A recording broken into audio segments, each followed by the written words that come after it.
Hello and welcome to Monday Market 15 with Robert Morales, HomeSmart, Morales Group. Uh, Coming at you every week here, talk about the local Phoenix real estate market, the way it is, the way it's going, the way I see things, and hopefully here to help you. So there is so much going on all the time. I think the biggest question I get is, is it a good time to buy, sell, all that stuff? How's the market? Actually, I was out to lunch today and my friend asked me, how are things with the market? well, that's a question, isn't it?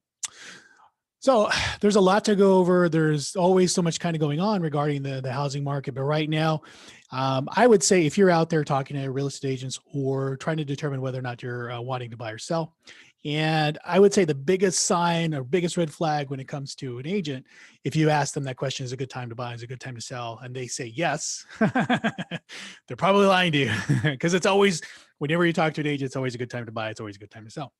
So when you ask a more seasoned and more well-knowledge agent, is it a good time to buy or sell? The question or the answer to the question should be, it depends. It depends on you. So if you're a first-time home buyer, I'm going to share an opinion based on, kind of what I'm seeing now towards the end of the show, but I'm going to go over some of the things that I've been compiling and have ready for you guys this week. So hang in there. We're going to try to get it done in 15 minutes. Never works out for me. So we're going to go probably a little bit over, but that's kind of how things work around here. So if you have any questions or whatever, go ahead and put them on the bottom. We like the loves. If you want to throw in some loves, I appreciate that too. So what I wanted to talk about today was a little bit about the market itself. So kind of what determines a market and some of the things that I've discovered or found over the course of the last week to provide you information so that you can make a well-informed decision about whether it is a good time to buy or whether it is a good time to sell. So, but again, it all depends. Where do we start? So I have a whiteboard that I want to show here for you guys, and I've already kind of pre-drafted this out, and I want to kind of break it down a little bit.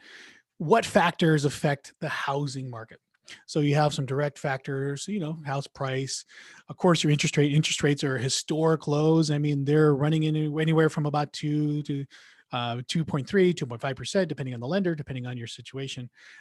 They can run that low. I would talk to a lending or a mortgage officer regarding your situation and what that is. I do have people I can refer to you as well. So a large part of, what determines the housing market in a direct way is, house price, interest rate, of course, your income, how much money a person's able to make and what they can afford. And obviously supply inventory.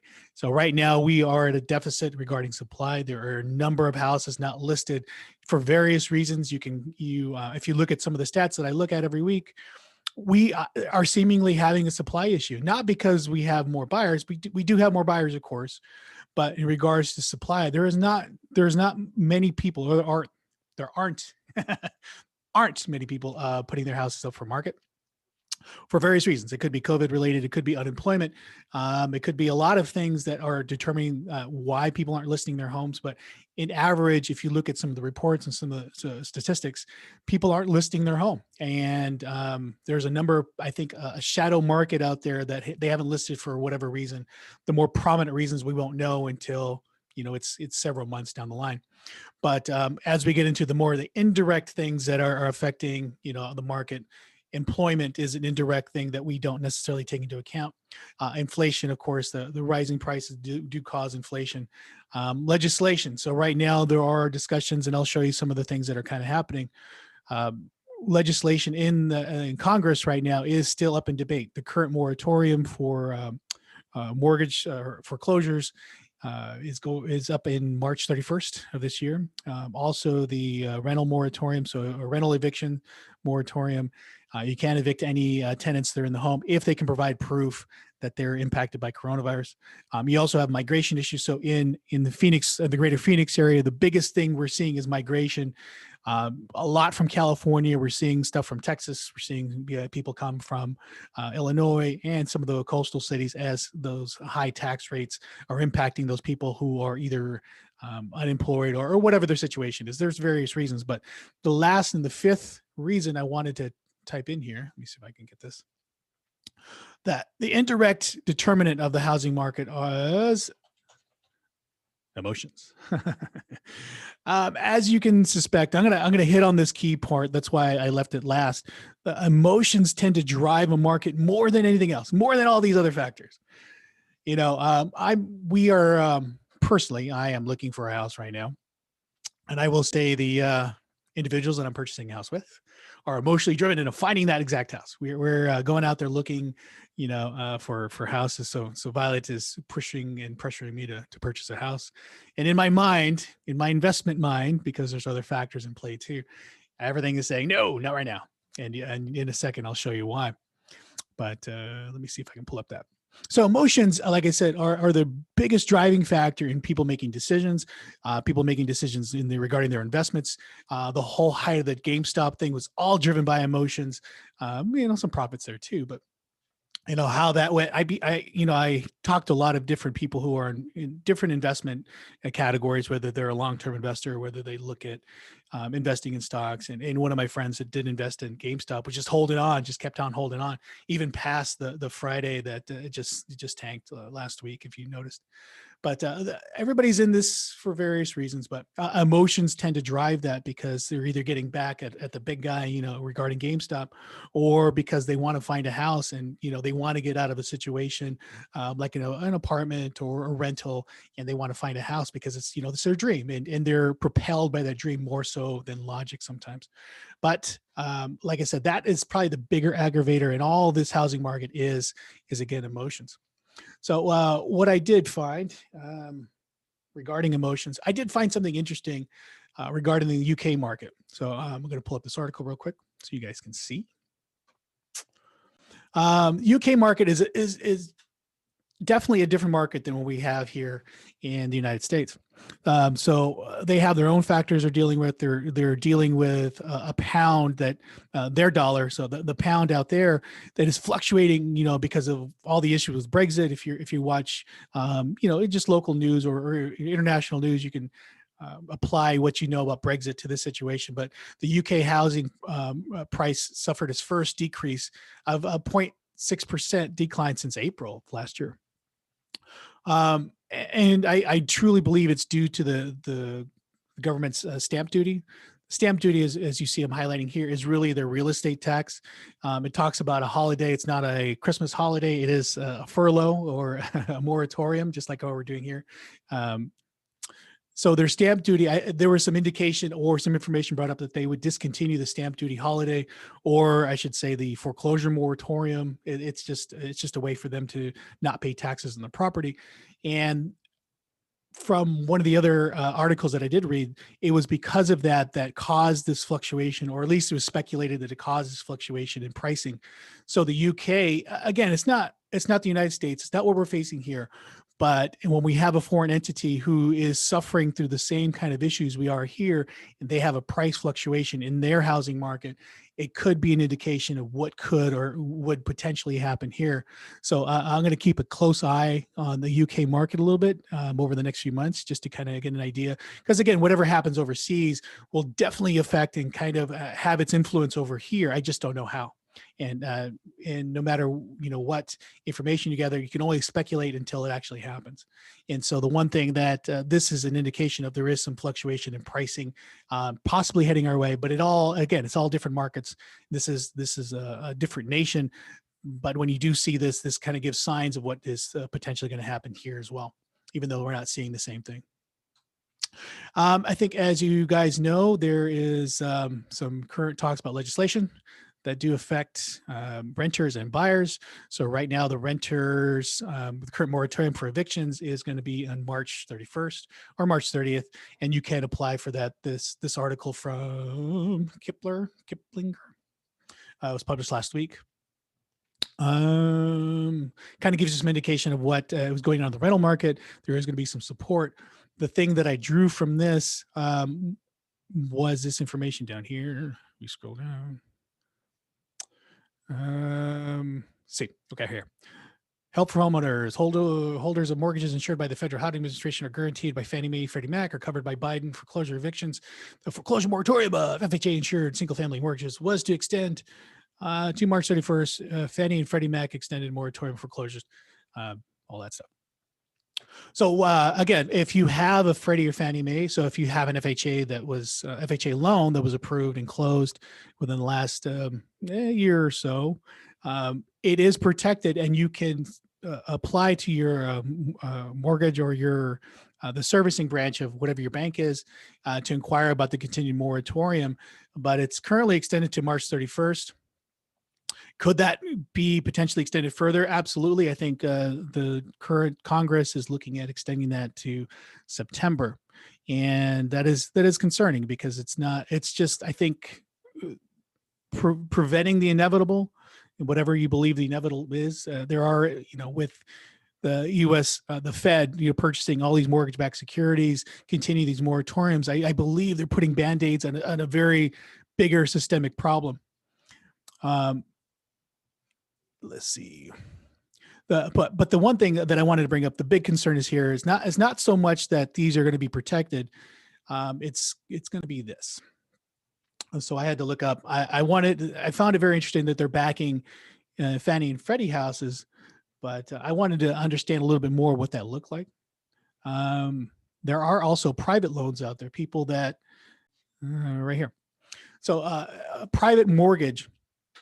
I'm not a lender, so hopefully the lenders can correct me as I make some inferences. But the two types of loan or mortgages that are privately owned are typically those high dollar ones. Those ones aren't supported, the 500,000 to, the million and above, whoever mortgages a house for, a couple million.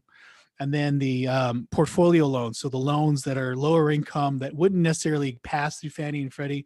I believe those are some of the private mortgages. So you have a lender that lets you buy a house, even though you have a poor credit score or bankruptcy. Their whole goal is, given a certain criteria, that they're able to refinance you a year later and get you into a Freddie and Fannie in order to sell that loan off. That's where I believe some of those privately owned mortgages are. So high dollar and then high risk. But what the information, this number that I want you to focus in on is this 30% number. 30% of our mortgages, 14.5 million, are privately owned. So again, that is concerning. At least a third of our mortgages aren't backed and supported by Fannie and Freddie, or in essence, our U.S. government. So some information to take into account. There's a lot of information regarding housing, and there's so many things to go over. But to my initial point, if you're talking to real estate agents out there, and again, they give you that yes/no answer regarding is it a good time to buy or sell, that is a very ignorant answer. I mean, just to be blunt and honest, there are so many factors and so many things regarding your situation that could apply. I mean, your situation is very different than mine, I'm sure, and everybody else. And it depends on how much income you make. It depends on what you want to do. There's a lot of investors from California, I believe, putting their money, the whatever discretionary income that they do have, putting it into an investment such as real estate because it is more stable. And that's why you're seeing a lot of cash offers right now.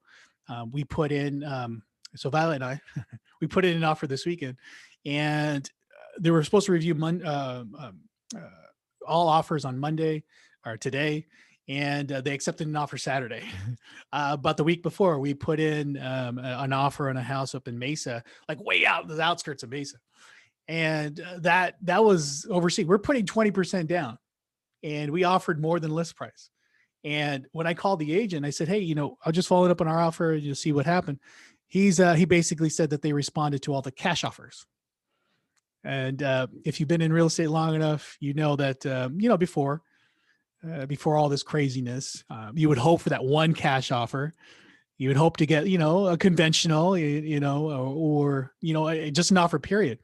But when you get several cash offers, that's an indication, I think, that people are investing their money into real estate, not necessarily because they want to live there, but as an investment vehicle because they believe, and this is a personal opinion, I believe that there's some significant volatility in the stock market, and where people are making money. Like, okay, hold on. You see Bitcoin today? So like some volatility in the stock market is just crazy right now. Bitcoin went up like 17% today, just in one day. It went from 39,000. I screwed that up. It went from $39,000 a share yesterday to 45. That's crazy. I mean, you're seeing these major swings in there. And I think because, the guy from Tesla, I forgot his name. Somebody remind me his name. Somebody. Elon Musk. They purchased. I was reading they purchased like 1.1 billion or 1.2 billion dollars in shares in Bitcoin, and look at the price. It's crazy market, and that's a stock market, but a stock market is also reflective of stuff that's happening throughout other markets. We're all interconnected. So when one housing area is affected, or one area of the market's affected, it affects everything else, including housing. There's so many things to talk about. I'm already at 16 minutes. Okay, so going back to that, there are some other factors in play here. If you want to go to other information, let's see what I pulled up. Here, this just gives you info. So this in Arizona banks and mortgages, this just lets you know that there's a moratorium until March 30th for foreclosures and evictions. So again, is it a good time to buy or sell? Again, it depends. If you want to use real estate as an investment tool because you're afraid that other markets are going to crash. I mean, I think purchasing a home, if you have a large amount of discretionary money or sitting money in a I think a 401k is okay, but I think there's some volatility there too. If you have money sitting like in a number of stocks, and again, a stock market, there's a lot of volatility there too. There's so much information out there. It's hard to predict what's going to happen. And I think nobody really can predict until it happens. I do think that there is going to be some fluctuation there. So, so the question, the answer to the question, is it a good time to buy or sell? It really depends on your situation. So just again, FYI stuff. Good appreciation for home rates is 3 to 5% year over year. Right now, we're seeing the market fluctuations of a lot more than what 3 to 5%, but an average 3 to 5%. It's like putting your money into an investment, and you should on a healthy market see 3 to 5% return year over year. If you're a first-time home buyer going into this market, brand new, it's your first house. I don't believe, and this is my stuff. This is my predictions, in my opinion. If you're a first-time home buyer, barely putting the minimum down, this is going to be your house, for the next 30 years. That might be an option for you. If you don't believe that you're going to get a divorce or somebody's going to die or something's going to happen the next 5 to 7 years, this is going to be your home this is your forever home. This market might be for you. It depends. But, there are some challenges regarding, how you make an offer and what you do with that offer. But that last slide that I showed you was average appreciation for in a healthy market. This next slide that I'm going to show you is our current market right now. Our current market, let's see if I can get in there. We're looking at, appreciation rates of 14, 12, 12, 11. I mean, this is not healthy. It's good. I mean, it's good if you're a seller. And is it a good time to sell? Absolutely, it's a good time to sell. But the bigger question is, why are you selling? Are you capitalizing on your investment? Are you maximizing on that? Are you looking into rolling into your new home? So I have a couple that wants to sell right now because there's a frenzy and they know they can get the top price, but then they want to move to Gilbert. It's a great, you're going to get so much return on that. They've only owned it for about 3 years. They're going to get roughly 100,000 in just in a 3-year investment. That's an awesome return, but they're also facing an environment to where they're going to be buying a house for greater price, so that return is really, diminished because of this housing, appreciation right now. I do have another client who sold her house about 6 months ago, and she's living with her son and holding on to that money with the anticipation of using that for, she's waiting for a housing crash, to be honest. She's speculating the information, either I provided or she found on her own. She's thinking that the market's going to crash, and that's her personal decision. And I think she's leaning on the right side. I just don't know when this market, if it is going to crash, or when the bubble is going to burst. But this is a bubble. I mean, is it going to burst? I don't know. That's really dependent on going back to that screen. Let's go back there. I'm at 21 minutes. I said 15, but hey. we're going with it. So that's based on all these factors here too. I mean, this is as far as her decision-making process, she's hoping, I'm hoping that legislation does not allow for a bubble to burst, because it's not really good for anybody if it does. Employment, since I look at it all the time, I'll show that to you.